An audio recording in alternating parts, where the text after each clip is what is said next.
Jadi saya waktu kecil pernah dibantu nyebrang oleh seorang polisi wanita. Saya kan takut nyebrang. Jadi saat melihat ada sosok polwan yang bantu saya nyebrang tuh kayak ada hati yang tersentuh. Jadi pengen seperti ibu itu. Kayak gitu ceritanya, pengen jadi polwan. Walaupun dulu cita-cita saya berubah, tapi akhirnya saya tetapkan hati ya seperti itu, mau jadi polwan.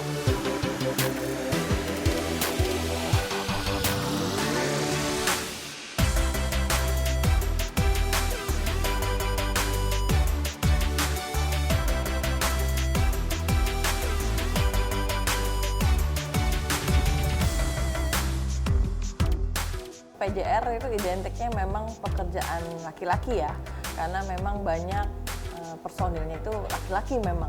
Bahkan di sini anggota saya 100% laki-laki semuanya ya. Jadi cuman saya satu-satunya yang paling cantik karena nggak ada saingan perempuan lainnya. Kalau kerjaan laki itu dibutuhkan fisik yang lebih, kemudian juga kita di sini tuh 24 jam. Jadi apapun yang terjadi selama 24 jam itu saya harus standby. Resikonya ya seperti itu. Resikonya seperti itu. Karena saya sudah bersedia dan siap, ya saya jalani aja. Nah, jadi kalau menurut saya laki-laki atau perempuan sebenarnya sama aja, yang penting mau atau tidak.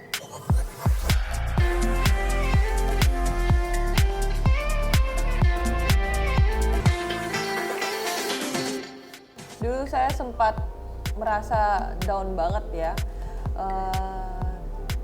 Waktu saya dinas di Aceh, saat saya menjabat jadi Kapolsek, waktu itu anak saya sudah 2 orang. Yang nomor 2 itu umur 8 bulan. Saat saya menjabat jadi Kapolsek, dan ternyata saya hamil lagi.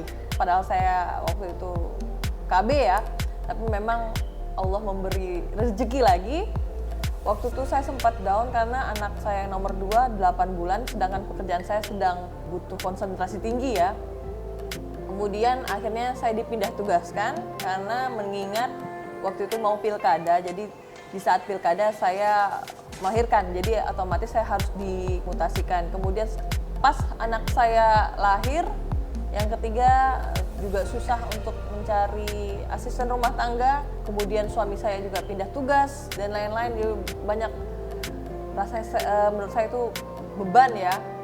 Waktu itu saya konsul dengan orang tua, apakah aku berhenti saja jadi polisi dan fokus untuk ngurus keluarga.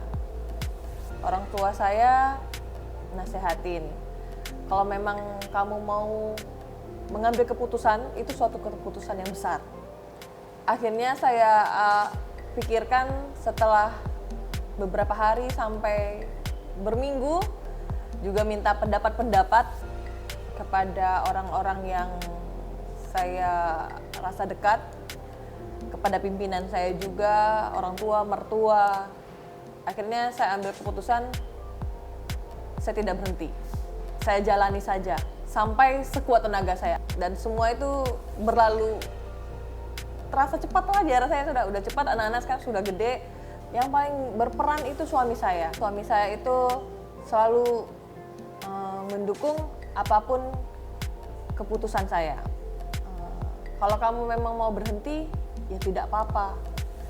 Kalau kamu pun tetap menjadi polisi juga tidak apa-apa. Nanti kita cari solusinya sama-sama. Itu yang paling bikin saya kuat sampai saat ini. Terkadang mengorbankan juga, biar kalau di saat dia tidak sibuk, biar aku yang jaga anak-anak.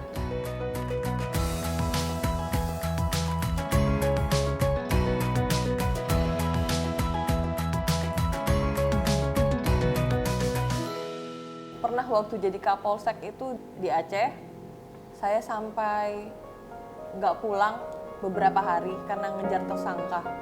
Di mana tempat itu tidak ada sinyal. Tapi sebelum berangkat saya sudah bilang kepada suami, minta tolong titip anak-anak. Saya nggak tahu pulangnya kapan. Saya juga nggak tahu pulangnya hidup apa mati nih. Itu suami sempat ambil izin untuk jagain anak-anak, menggantikan posisi saya sebagai ibu sama anak-anak.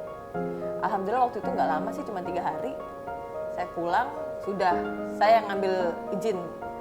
Saya ambil izin, mau sama anak-anak terlebih dahulu. Jadi bantuin anak-anak. Waktu kan masih anak-anak, masih balita semua itu. Paling gede itu, yang paling gede 6 tahun. Yang lain itu udah susun paku kecil-kecil. Jadi memang butuh perhatian khusus kan ya, nggak bisa ditinggal. Itu sih yang paling berkesan kalau menurut saya. Saya kalau ingat dulu ya waktu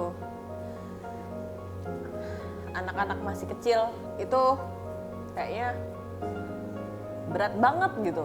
Di saat kita jauh dari keluarga, saya dinas di Aceh, keluarga saya di Pekanbaru, mertua saya di Malang. Jadi kita bener-bener berjuang gitu sama suami.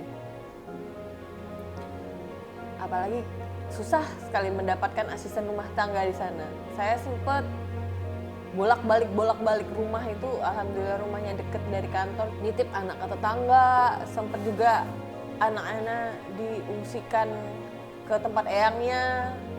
Tapi lama-lama kita kok nggak kuat kalau nggak deket sama anak. Akhirnya anak-anak kembali lagi. Ya, karena kalau secapek-capeknya kerja itu kalau pulang ngeliat anak itu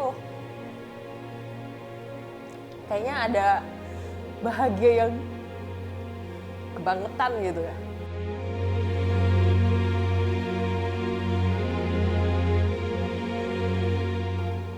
Karena kodrat saya sebagai perempuan, sebagai ibu, berarti otomatis saya juga harus care kepada keluarga saya. Tapi saya juga harus tahu diri karena saya bekerja. Jadi antara rumah dan kantor itu tidak bisa kita campur adukkan. Saya menjalankan dinas sebagai seorang polisi, sebagai polwan, tidak ada alasan karena rumah. Dan saya menjalankan kewajiban juga, keharusan saya, hak saya sebagai ibu juga tidak ada alasan karena saya kerja. Jadi semua itu harus seimbang. Dari kecil anak-anak sudah saya didik mandiri. Mereka harus tahu kalau ayah ibu mereka bekerja. Alhamdulillah anak-anak mengerti. Jadi setiap ada kerjaan yang mendadak, misalnya Sabtu Minggu harus pergi, itu mereka memaklumi. Sebagai seorang ibu, kita tetap harus memperhatikan suami dan anak-anak. Walaupun kita memiliki asisten rumah tangga, tapi memperhatikan suami dan anak-anak itu tetap menjadi kewajiban kita.